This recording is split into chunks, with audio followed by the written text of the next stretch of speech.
कुरुक्षेत्र के युद्ध में भाग लेने वाले योद्धाओं में से कुछ मुख्य योद्धा अत्यंत शक्तिशाली और पराक्रमी थे। ये योद्धा ऐसे थे जो अपने लय में होते थे तो बड़े से बड़े योद्धा को भी टक्कर दे सकते थे। लेकिन किसी भी योद्धा का सही आकलन केवल एक या दो अवसरों पर उसके प्रदर्शन के आधार पर नहीं किया जा सकता। इस युद्ध में भाग लेने वाले सभी योद्धाओं के संपूर्ण प्रदर्शन को आधार मानकर हमने उन्हें इस क्रम में रखा है। अर्जुन अर्जुन के विषय में अधिक कुछ कहने की आवश्यकता नहीं है।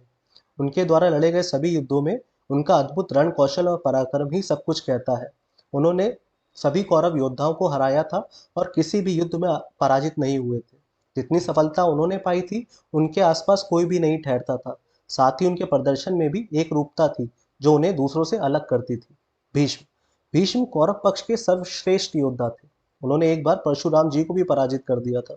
भीष्म के धराशायी होते ही कौरव सेना का मनोबल टूट गया और अगले 5 दिन में ही वो हार के कगार पर पहुंच गए। सात्यकी सात्यकी को आज उतना श्रेय नहीं दिया जाता है जो उन्हें मिलना चाहिए था। द्रोण से धनुर्विद्या सीखने के बाद सात्यकी ने अर्जुन से भी धनुर्विद्या की बारीकियां सीखी थी और उस समय अर्जुन के बाद सबसे बड़ा धनुर्धर उन्हें ही माने जाने लगा था। ये बात उन्होंने द्रोण, अश्वत्थामा और कर्ण जैसे महारथियों को पराजित करके साबित भी कर दिया था। एक बार तो उन्होंने भीष्म के आक्रमण को भी विफल कर दिया था।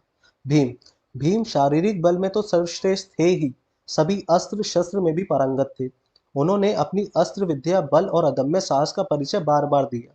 जहां मल्लयुद्ध में बकासुर, हिंडिप, कीचक और जरासंध को भी मारा, वहीं शस्त्रों में युद्ध में द्रोण, अश्वत्थामा, कर्ण और शल्य जैसे योद्धाओं को भी हराया।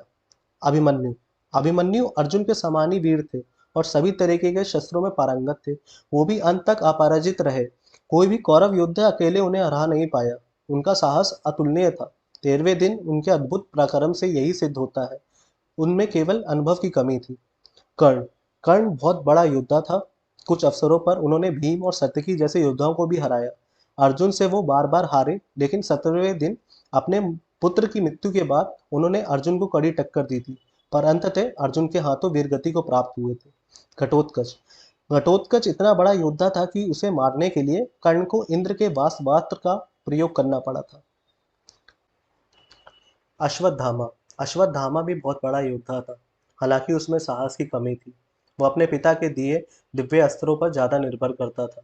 फिर भी उसने कई बार हार का सामना करना पड़ा और कई बार उसने युद्ध क्षेत्र से पलायन भी किया था। द्रोण द्रोण उस समय एक बहुत बड़ा नाम था, लेकिन महाभारत के युद्ध के समय उनकी चमक कुछ फीकी पड़ गई थी। उनके शिष्य उनसे आगे बढ़ गए थे। कई बार वो युधिष्ठिर और धृष्टद्युम्न जैसे योद्धाओं के सामने भी संघर्ष करते नजर आए। अश्वत्थामा की मृत्यु का अफवाह सुनने के बाद भी उन्होंने लड़ना बंद नहीं किया था। वास्तव में वो बहुत थक गए थे और उनके अस्त्र भी खत्म हो गए थे। उनको दूसरे योद्धाओं से सहायता भी नहीं मिल पाई थी। उसी समय धृष्टद्युम्न ने उन्हें मार दिया था। युधिष्ठिर युधिष्ठिर भी कम बड़ा योद्धा नहीं था। शल्य, दुर्योधन, श्रुतायुष जैसे योद्धाओं को उसने हराया था।